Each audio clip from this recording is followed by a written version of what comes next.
Hello, good morning. You've tuned into Power Breakfast on CNBC TV 18. I'm Vinny Motiwala. With me is Mamakshi Dore as well.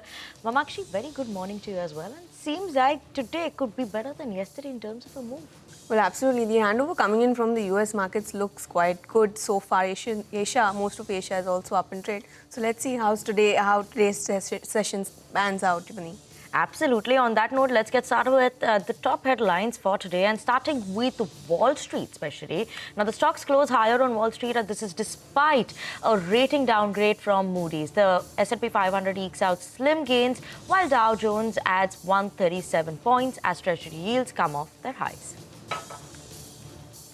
Stocks in the Asia-Pacific region also open higher. China cuts benchmark lending rates for the first time in 7 months. The GIFT Nifty is indicating a positive start for the Indian market.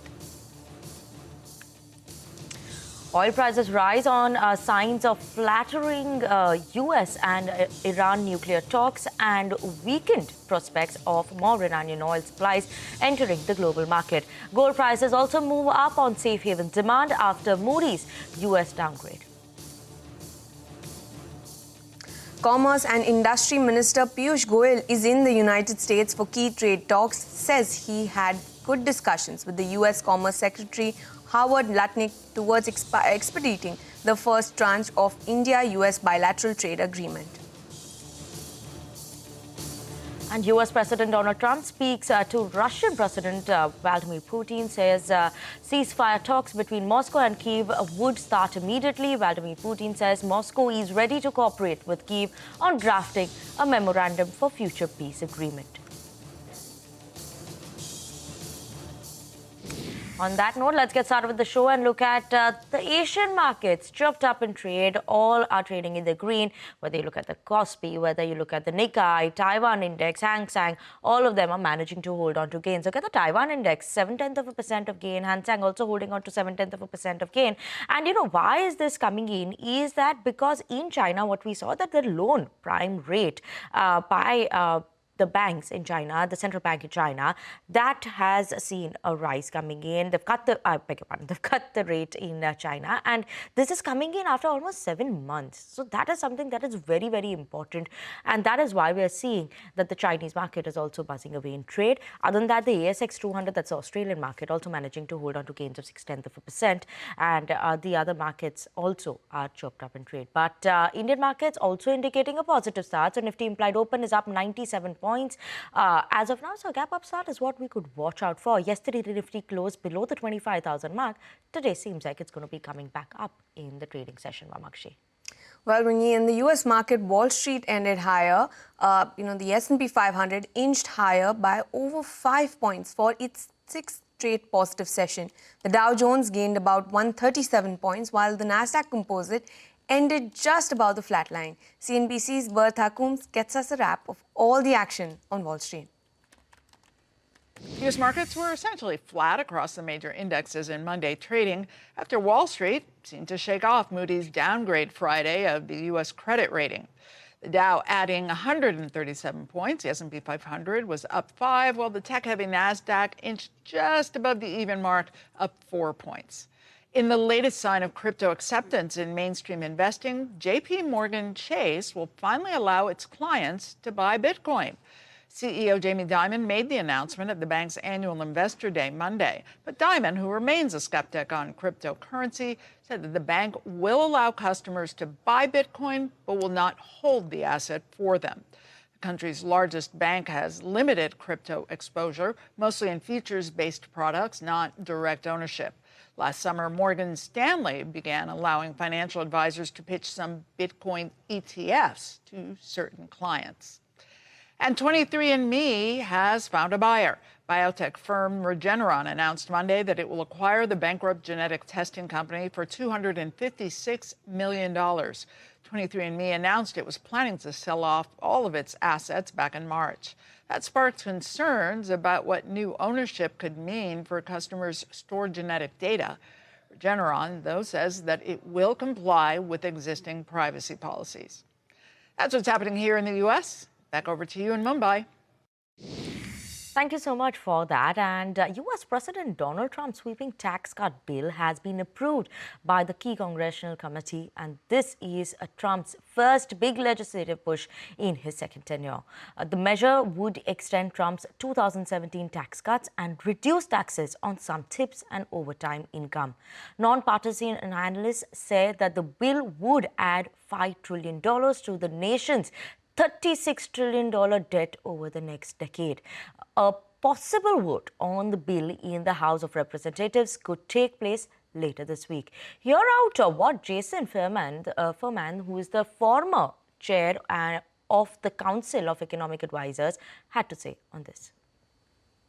One is what is going to happen to the deficit and debt. And here, every single plan put forward by the Republicans this year would increase the deficit, would increase the debt. And in fact, the Senate plan would increase it even more than the House plan, which is currently under debate. The separate issue of to what degree do you want to address things on the tax side or the spending side? Here's something notable. The House bill does cut spending. The Senate budget template actually increased spending on things like security and border, even more than it cut spending in areas like Medicaid. So the Republicans are much clearer about cutting taxes than they are about cutting spending. Well, then, staying with the Wall Street, the other big story was the Moody's downgrade. Here is some opinion from David Zervos of Jefferies and Tom Porcelli, the chief U.S. economist at PGIM Fixed Income.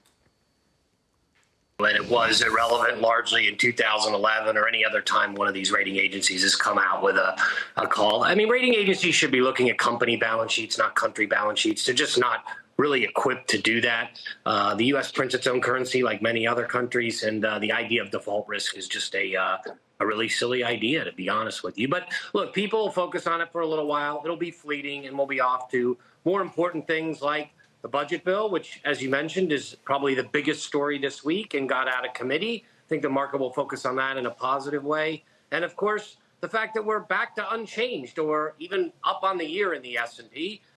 I mean, you can make the argument that they were 14 years too late. I don't think that anything new was presented to us. In fact, if anything, I give them credit, excuse me, because I do think they just shined a really bright light on a lot of the fiscal issues that we're dealing with. Again, that's not new, but I think that we still have an enormous amount of worry that the fiscal situation will just continue to deteriorate in the United States. I mean, that to us is actually our base case at this point. Okay, that's all the global market action that we have for you all this morning. But how is all this going to be impacting our Indian markets? We have a team of research joining in with us to set you up for trade, tell you which are the important stocks to watch out for, as well as cues in the world of F&O. Vivek, let me start first with you. What are the market setup looking like today? As of now, Nifty implied open is indicating a gap up start. Absolutely, Vinny. Good morning. And that's taking a cue from the Asian markets, all of them that are quite strong. Now, looking at the overnight cues, like you've been mentioning since the start of the show, the U.S. markets managed to shrug off all of the concerns regarding the Moody's downgrade rating, and most of the indices managed to end with mild positives. In fact, even oil prices yesterday edged up higher. So Brent now trading near the $65.50 a barrel mark. So a slightly green day, but still largely flat, even as far as the oil markets are concerned. But let's have a look at how the Indian markets performed yesterday. Indian markets, benchmark indices actually underperformed. Both the benchmark indices actually traded with slight cuts, with seeing accelerated sell-off, especially as far as the last hour of the trading session was concerned. But what did well, it was the broader end of the market that managed to end with gains, and advanced decline ratio on account of that actually was skewed towards the positive, which were the sectors that saw a bit of a breather. The different stocks, remember 6 to 7 sessions of continuous gains. Yesterday, it saw a bit of a breather, and profit booking came by across the different names.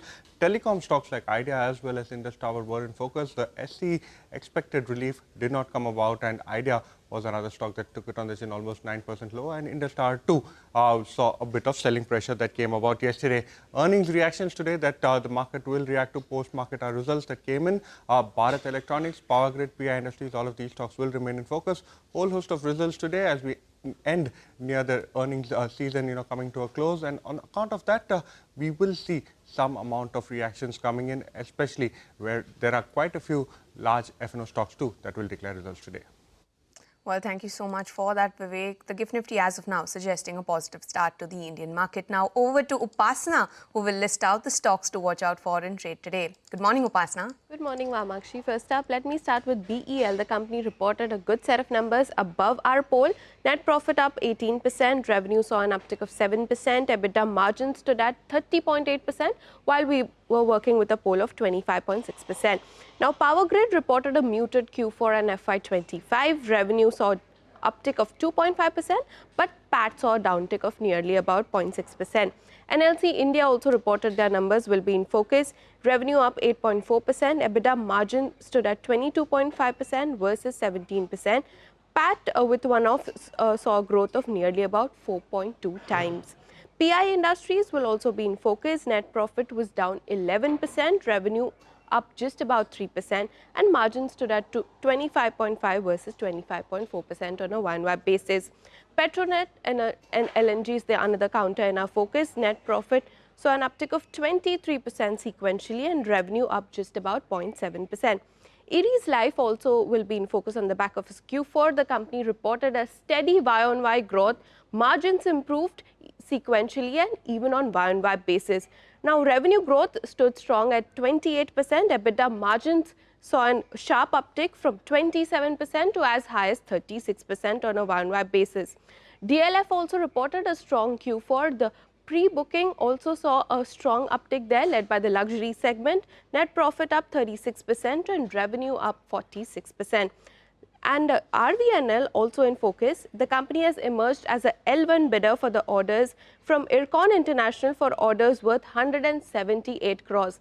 And lastly, Shyam Metallics will also be in focus, as the company has said that it will foray into wagon facility for 4,800 units in 2 phases at Khargarpur. So all in all these stocks will remain on our radar today.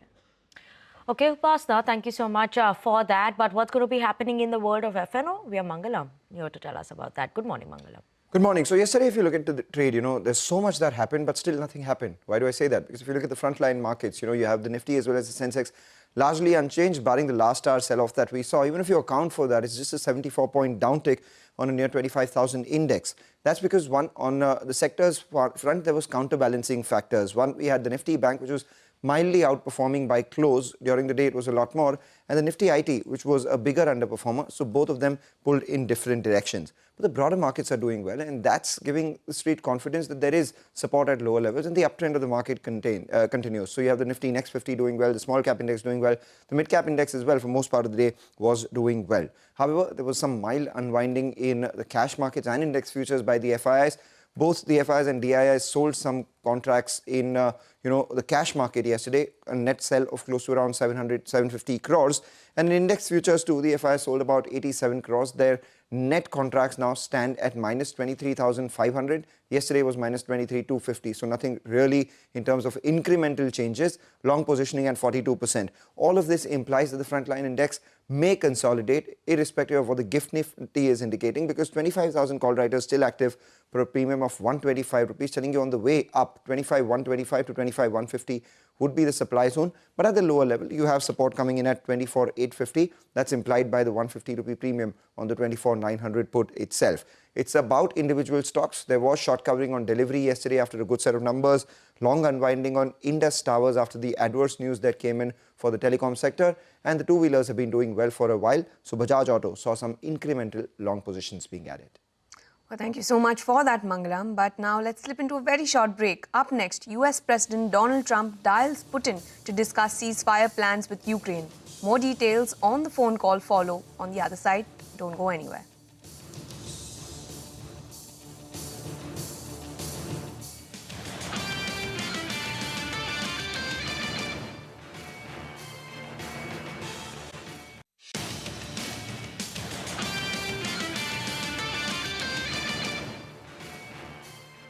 Welcome back to Power Breakfast on CNBC TV 18. Now moving on to some developments in Russia-Ukraine conflict. US President Donald Trump commented that Russia and Ukraine will begin talks on ceasefire after the president's 2-hour-long telephonic conversation with the Russian counterpart Vladimir Putin. Take a look at this report. We just spent 2.5 hours talking to Vladimir Putin. and I think some progress has been made. U.S. President Donald Trump on Monday said Russia and Ukraine will immediately start negotiations toward a ceasefire and an end to their 3-year-old war after holding a call with Russian President Vladimir Putin.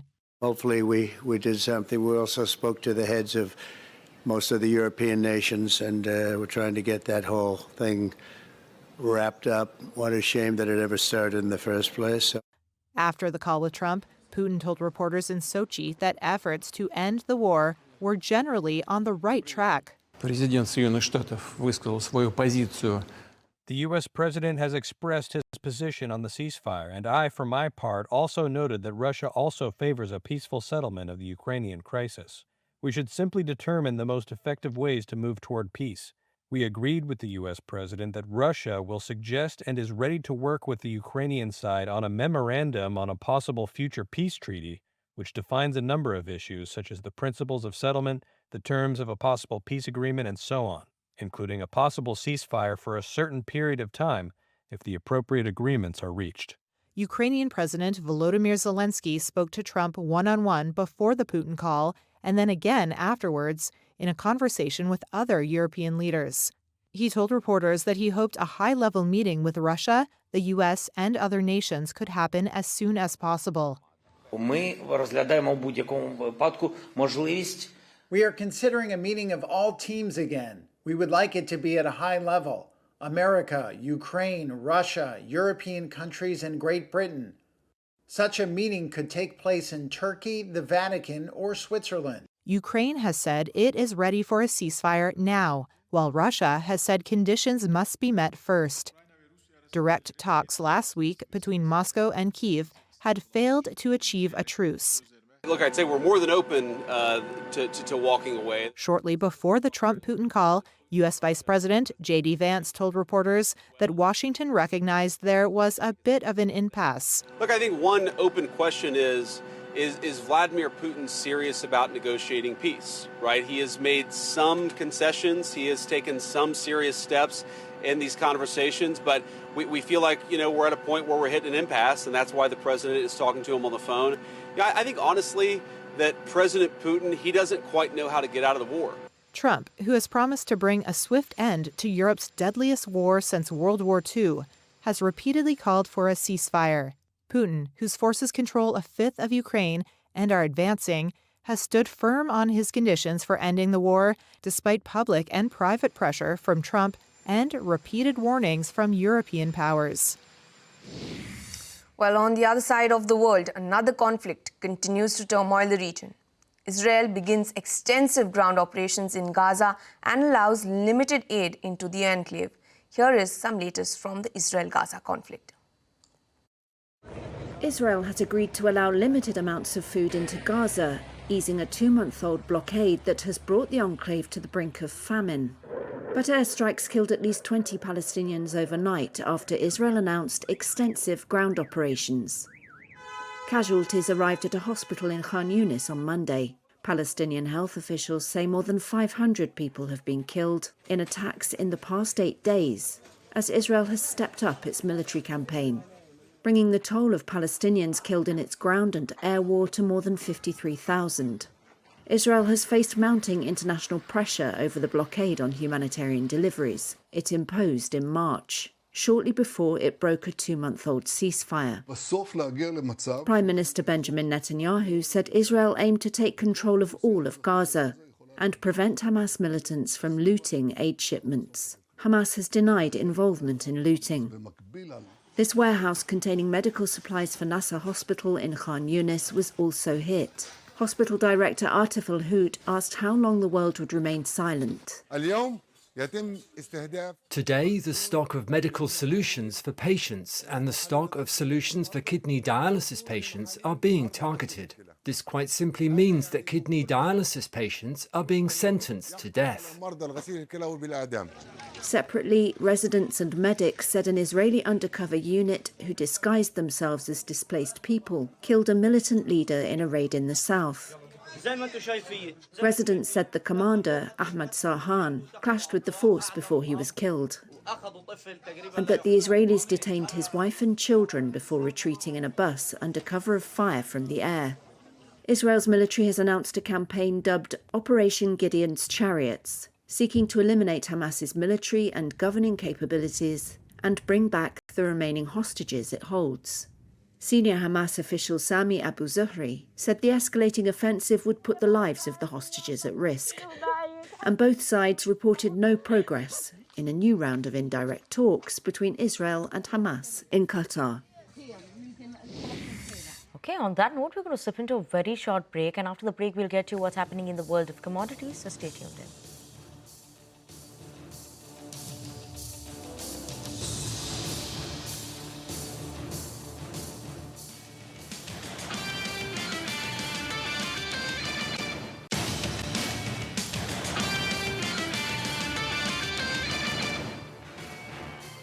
Welcome back. You're watching Power Breakfast on CNBC TV 18. Back home, Foreign Secretary Vikram Misri briefed the Parliamentary Standing Committee on External Affairs on Operation Sindoor last evening. The meeting was chaired by Congress MP Shashi Tharoor. Sources told Network 18 that members asked him why US President Donald Trump announced the ceasefire before an announcement from the Indian government. While there was no direct response to that, Misri is believed to have told members that there was no interference by Trump and the decision to halt military operations was a bilateral issue. He also mentioned that there was no indication of any nuclear attack from Pakistan. Members also reportedly asked Vikram Misri to quantify the number of jets India had lost during the Operation Sindoor. Misri told them that details could not be provided because of military compulsions and security.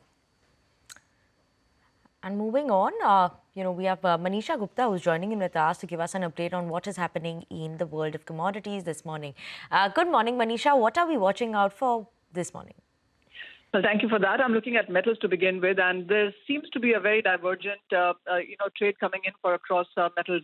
Aluminum, for one, has extended decline because China has hit 45 million tons of production, and China production is rising, though sharply in the overseas market. So that tells you that the supplies are on an increase here.